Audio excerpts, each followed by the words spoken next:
마태복음 5장 13절부터 16절. 제가 가진 성경은 6쪽에 있습니다. 네, 우리 같이 한 목소리로 합독하겠습니다. 너희는 세상의 소금이니 소금이 만일 그 맛을 잃으면 무엇으로 짜게 하리요? 후에는 아무 쓸데없어 다만 밖에 버려져 사람에게 밟힐 뿐이니라. 너희는 세상의 빛이라. 산에 있는 동네가 숨겨지지 못할 것이요 사람이 등불을 켜서 말 아래에 두지 아니하고 등경 위에 두나니 이러므로 집안 모든 사람에게 빛이 있느니라.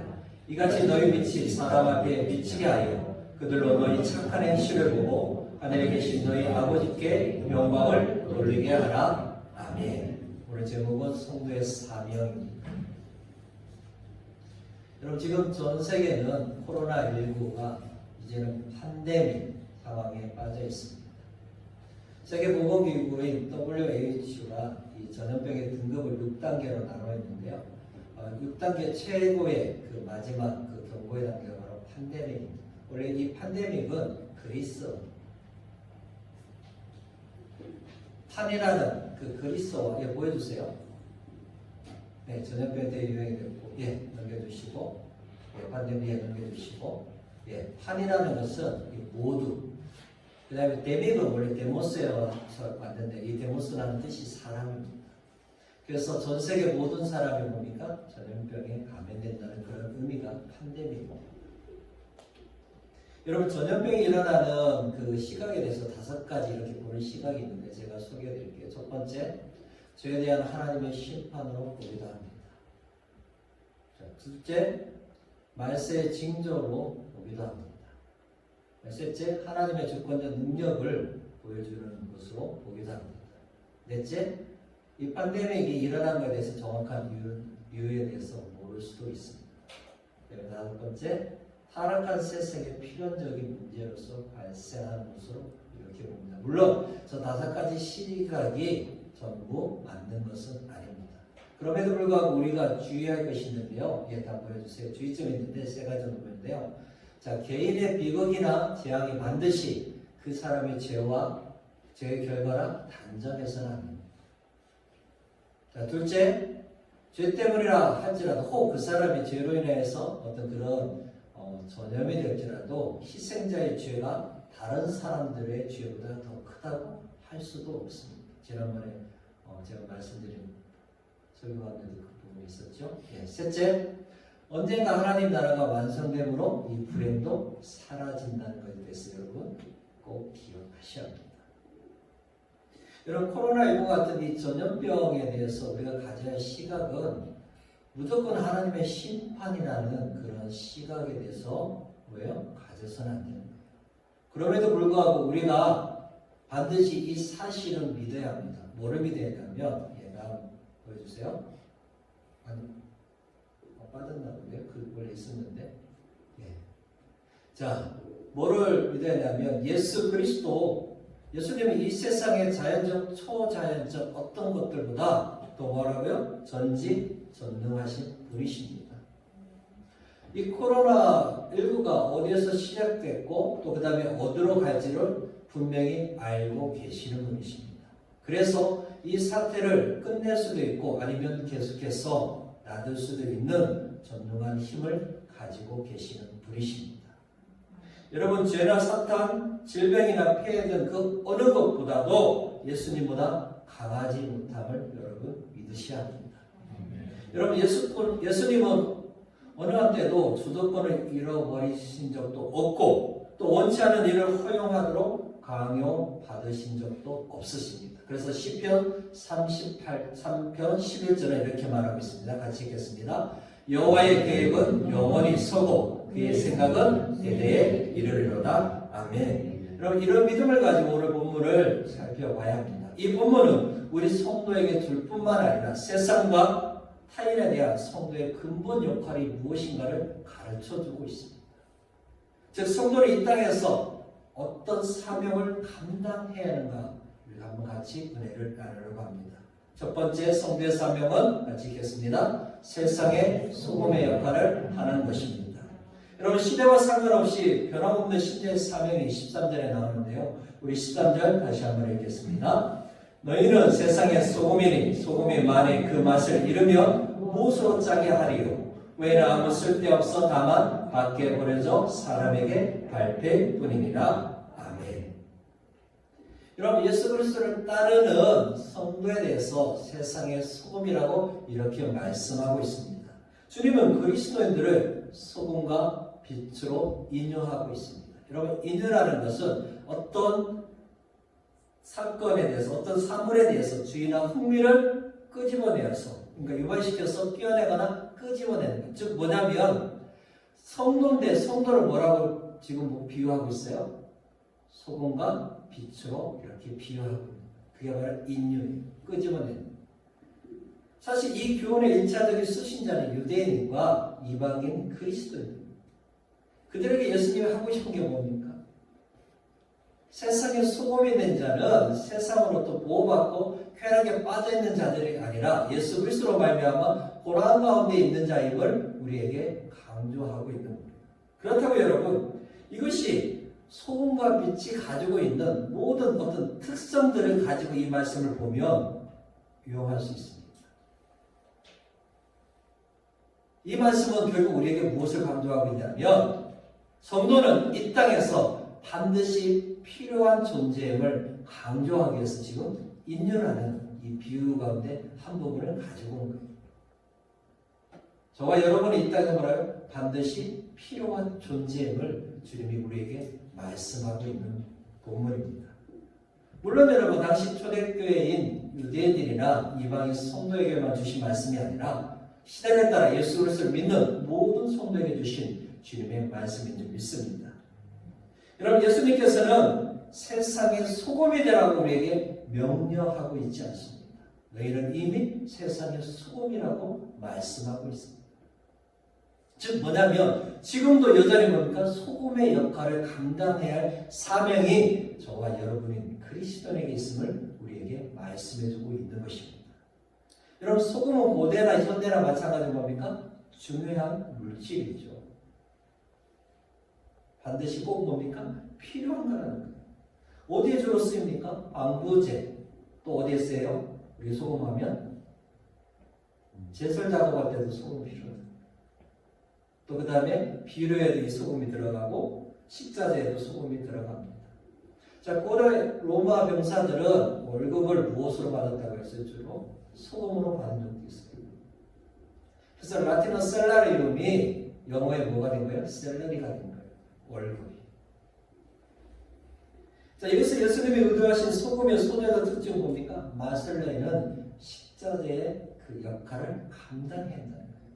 음식에 소금이 들어가지 않으면 뭡니까? 맛을 낼 수 없다는 거죠.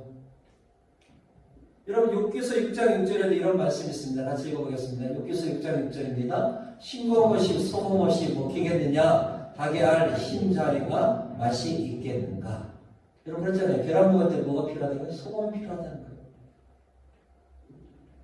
근데 소금은 자신을 드러내지 않고 뭐예요? 맛을 낸단 말이에요. 어떤 음식물을 첨가해서 뭡니까? 형체는 사라지고 그 맛의 기능은, 소금의 역할의 기능은 남는다. 그리스도도 똑같습니다. 우리가 이 세상에서 뭡니까? 그리스도로 산다는 것은 우리 자신은 숨겼지라도 그리스도의 향기만, 즉 그리스도가 나타나게 하는 삶을 사는 것이 성도의 삶이라는 거예요. 소금이 없으면 음식의 맛을 낼 수 없듯이 그리스도는 어떻게 살아야 한다면 이 땅에서 제약 가운데서 소금의 역할을 통해서 맛을 내는 그런 삶을 살아야 할 존재임을 우리에게 말씀해주고 있는 것입니다. 자, 그러나 하반절에는 소금이 맛을 잃어버리면 어떻게 된다고요? 쓸모없게 됨을 말씀하고 있습니다. 여러분, 소금이 쓸모없게 되면, 맛을 잃어버리면 왜 아무 필요가 없는 거예요. 밖에 버려지는 거예요.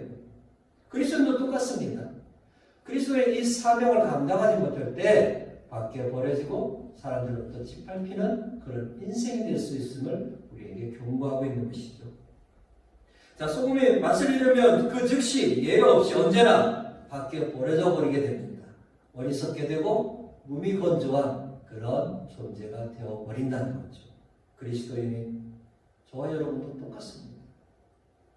우리가 세상의 소금으로서 역할을 감당하지 못할 때 우리의 삶에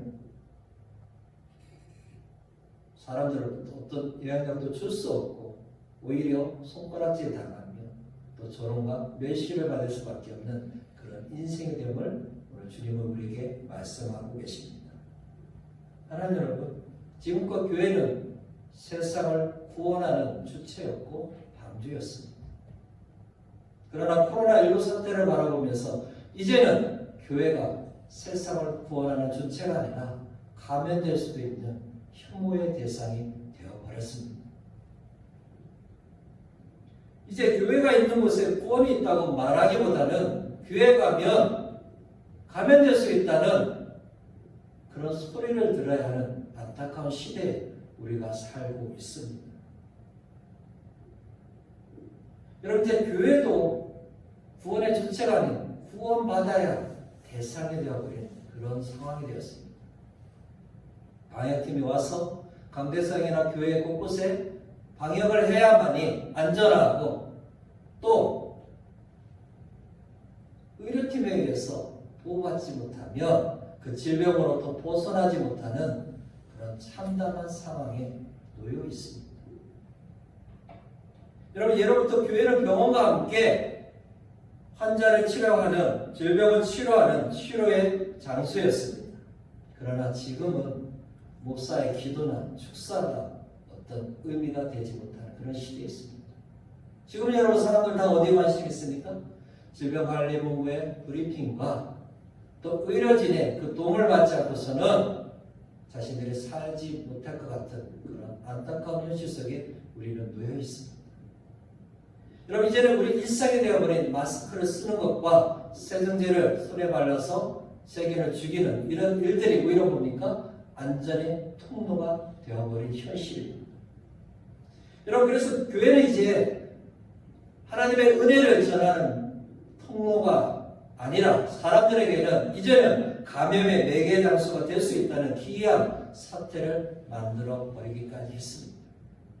코로나19 사태는 교회의 새로운 상황을 가져왔죠.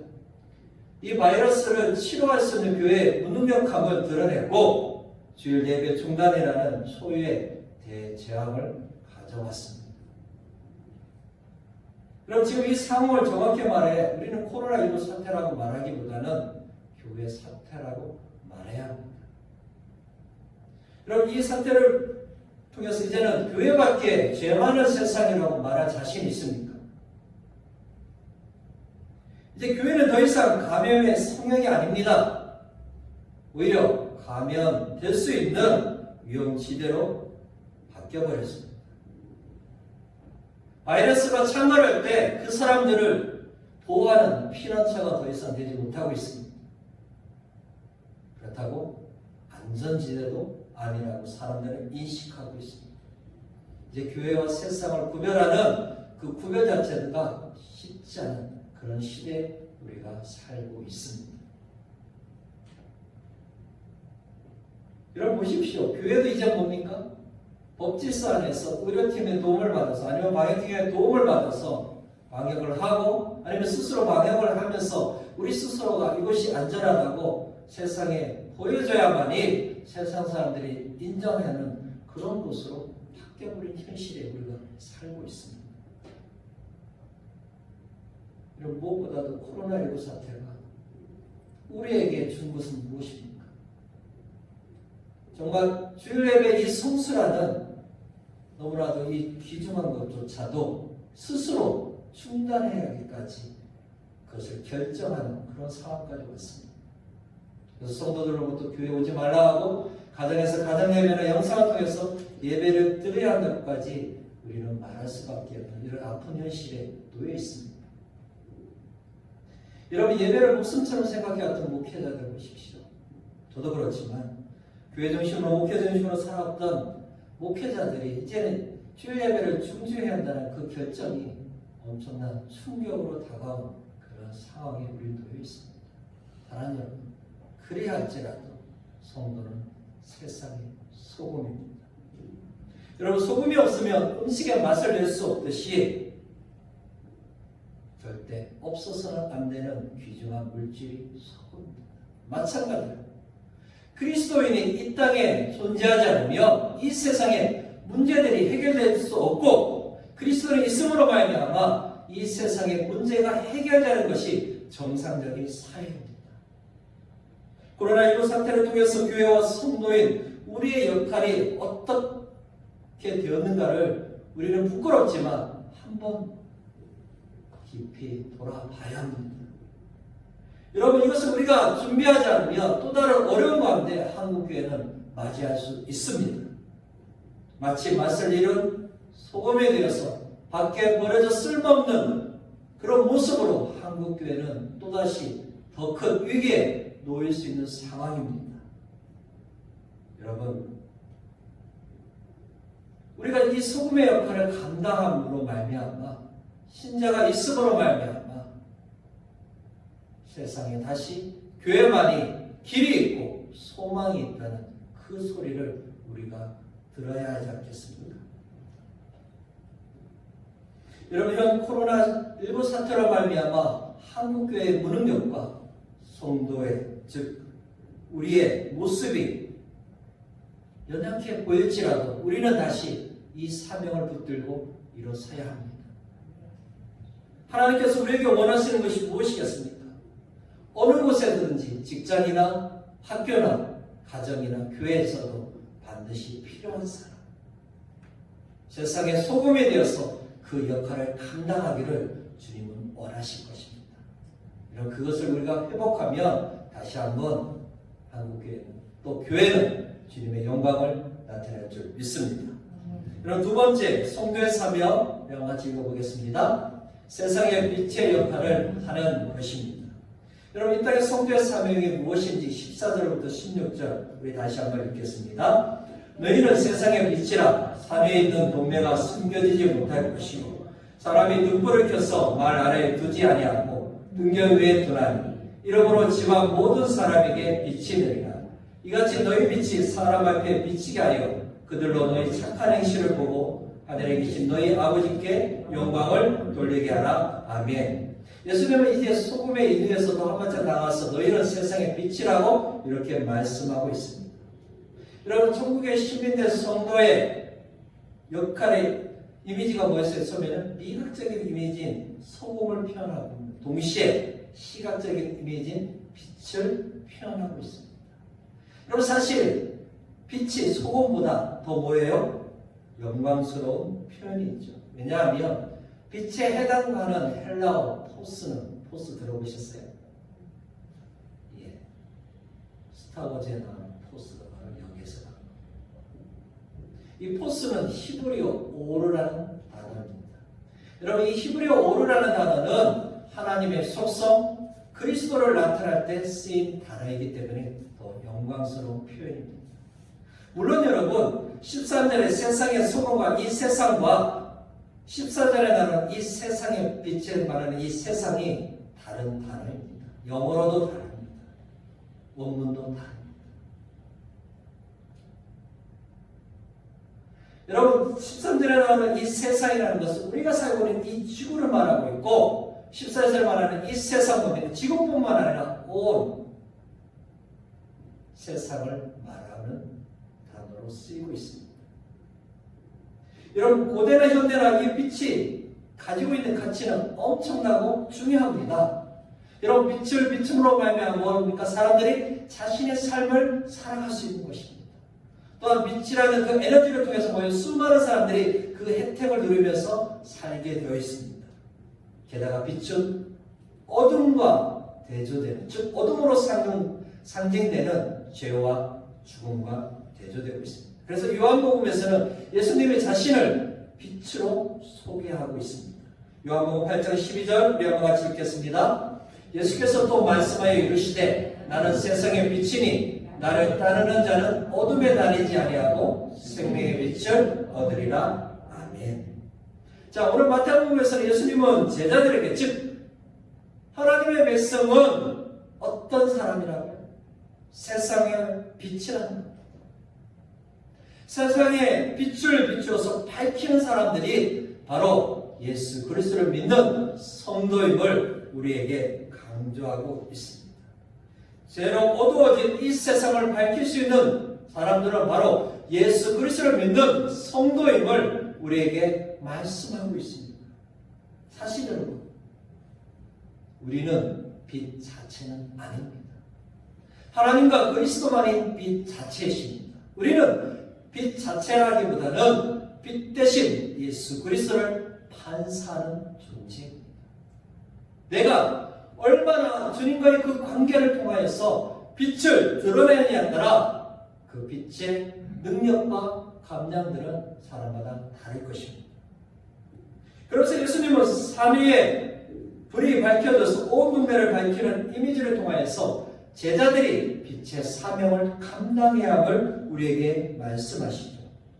여러분, 고대 도시 보셨습니까? 물론 서양의 많은 도시들이 산 언덕에 형성되어 있습니다. 그러다 보니까 산 위에 있는 동네다 보니까 수많은 사람들이 뭐예요? 쉽게 볼 수 있습니다. 밤이 되면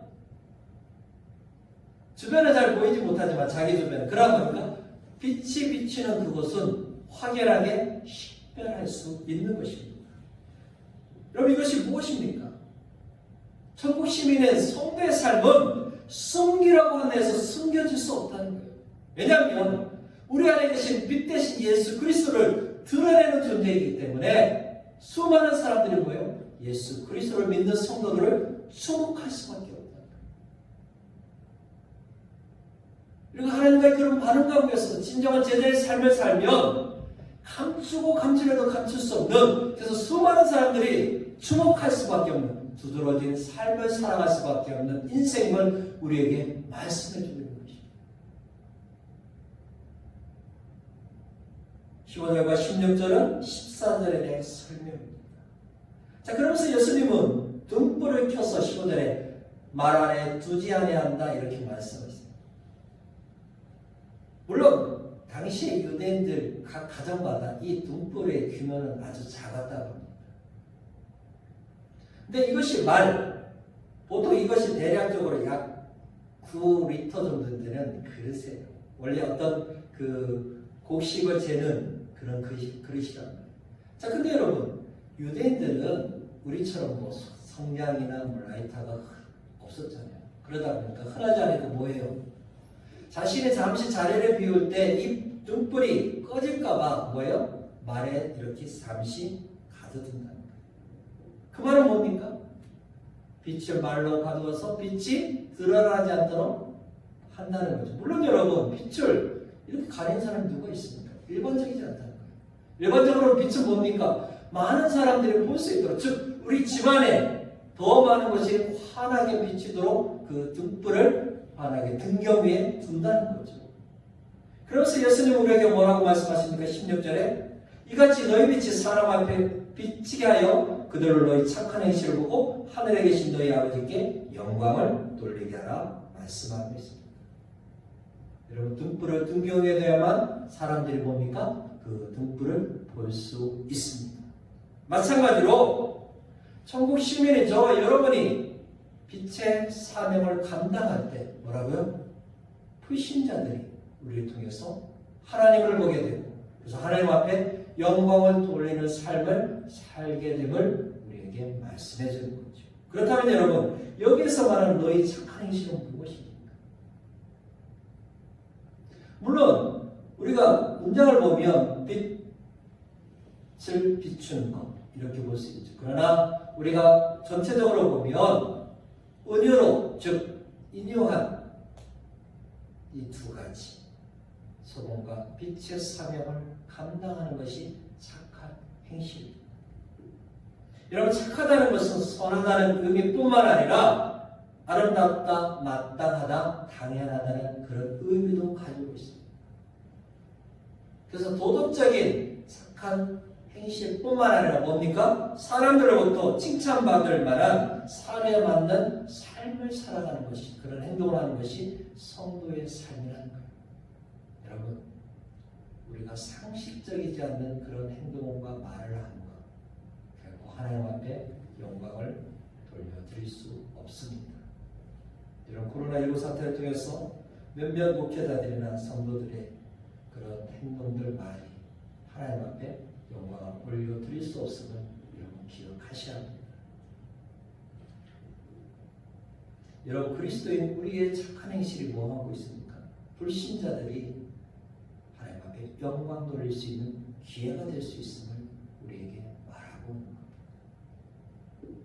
여러분, 이것은 더 나아가 뭡니까? 선교적인 차원에서 볼 수도 있다는 겁니다. 우리 한국교회, 즉 우리 한국 사회에 기독교가 들어왔을 때 처음에 그들의 모습은 무엇이었습니까? 학교를 짓고 병원을 짓고 교회를 세우고 연약하고 힘든 자들을 섬기며 그들을 돌보고 그들을 치료했던 초대교회, 한국 초대교회의 모습이 있습니다. 그러나 지금은 한국교회도 그 아름다운 전통을 잃어버리고 오히려 뭐하고 있습니까? 세상으로부터 외면당하고 있는 이런 안타까운 시대에 우리가 놓이고 있는 것입니다. 여러분, 우리가 빛을 사람 앞에 비추는 것은 우리 자신을 드러내기 위해서 하는 것이 절대로 아닙니다. 오직 우리를 통해서 우리 안에 계신 예수 그리스도, 그분의 영광을 드러내는 것이 저와 여러분의 삶의 모습이 되어야 합니다. 여러분, 우리의 행동, 우리의 말 하나하나가 다 뭡니까? 하나님의 위엄과 영광과 관계되어 있는 것을 깨달으십시오.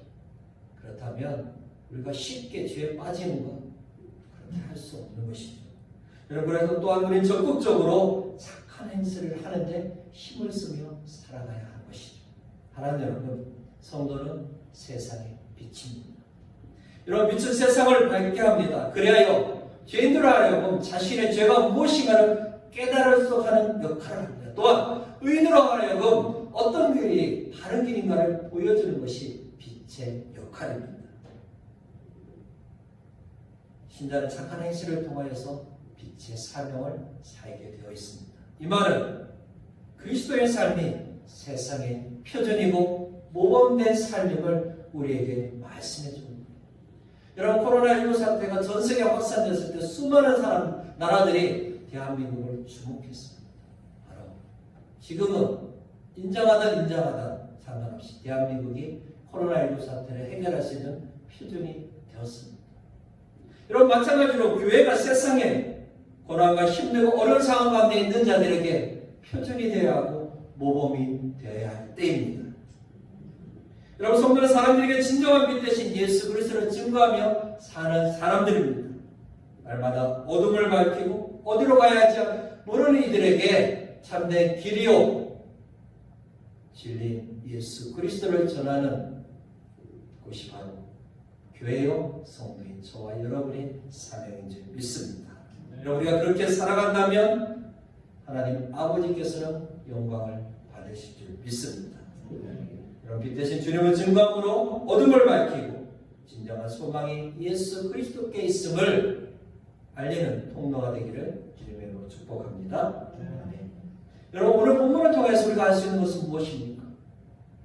성도가 성도의 사명을 감당할 때 세상의 희망이 될 수 있음을 우리에게 말해주고 있습니다. 현재 어느 누구도 안전하다고 자신 있게 말할 수 없는 시대에 살고 있습니다. 그래서 점점 공포감이 확산되고 수많은 사람들이 두려움에 빠져 있습니다. 여러분, 두려움이라는 것은 무엇입니까? 하나님께서 우리 자신과 공동체를 지키라는 주신 선물이지 우리 신앙의 연약함을 드러내라고 우리에게 두려움을 주신 것이 아닙니다. 다만 여러분, 이 두려움이 우리 안에 있는 하나님의 형상을 파괴하거나 이웃을 향한 혐오스러운 말을 하도록 우리에게 주신 것이 아님을 우리 자신을 살펴보아야 합니다. 여러분, 보십시오. 불신자들이 두려워하는 것과 믿음의 백성들이 두려워하는 것은 엄연히 다르다는 사실입니다. 여러분, 그들은 뭐하고 있어요? 왜 두려워요? 죽을 수도 있겠구나. 그러나 여러분, 우리가 느끼는 두려움은 뭡니까? 이걸 통해서 하나님이 이때가 바로 성도가 어떤 존재이고 어떤 역할을 해야 하는가를 깨닫게 하시는 하나님이 주시는 두려움임을 우리는 알아야 한다는 거죠. 그렇다고 우리가 예배함에 그냥 대충 엉망을 하는 것이 아니라 우리도 힘써야 합니다. 또한 고통 가운데 있는 자들과 서로 뭡니까? 서로 힘을 내어서 이 역경을 이겨 나가야 하는 것입니다. 여러분, 사순절을 보내고 있는 지금 그리스도의 순환당하신 그 사랑의 모습을 본받아 우리는 인종, 종교, 이념 그 어떤 것을 다 뛰어넘어서 함께 이 어려움을 극복해야 할 책임감과 사명이 성도인 우리에게 있는 것입니다. 여러분, 예수님은 그리스도인들이 세상과 세상의 소금과 빛이라고 말씀하셨습니다. 그것은 우리를 통해서 이 어려운 상황을 이길 수 있는 통로가 될 수 있음을 주님은 우리에게 말씀하시는 것입니다. 만약 우리가 그런 역할을 감당하지 못한다면 오늘 본문이 우리에게 경고하고 있듯이 우리의 존재는 가치를 잃어버리고 주님 앞에 영광 돌리는 삶을 살 수가 없습니다. 여러분, 자금의 사태는 한국교회의 실체와 성도의 연약함을 여실히 드러내고 말았습니다. 두려움에 떨고 있는 이들에게 어떤 희망도 길도 제시하지 못하고 있는 우리의 연약함을 보여주고 있습니다. 부끄럽지만 이런 우리 자신에 대해서 먼저 하나님 앞에 회개합시다. 소금과 빛으로 살지 못한 우리의 어리석음과 오만함을 하나님 앞에 토설합시다. 그래서 정말 사람들에게 다시 교회만이, 하나님만이 참된 우리의 소망이고 우리의 피난처로 우리의 안전지대가 될 수 있음을 그들의 입을 통해서 증거되는 그날이 올 수 있도록 우리 다시 한번 일어서야 합니다. 여러분, 어찌 보면 하나님께서 코로나19 사태를 통하여서 한국교회를 깨우시고 우리 성도를 회복해 하시는 방편일 수 있습니다. 우리의 존재, 우리의 사명을 알고 다시 일어서서 세상의 소금으로, 세상의 빛으로 살아갈 때 하나님께서 반드시 이 어려움을 이기게 하시고 또 수많은 사람들에게 하나님만, 교회만이 진정한 길이요 소망임을 알게 하는 그날이 올 줄 믿습니다. 우리 한번 같이 말씀을 기억하면서 기도하겠습니다. 하나님, 먼저 우리 자신을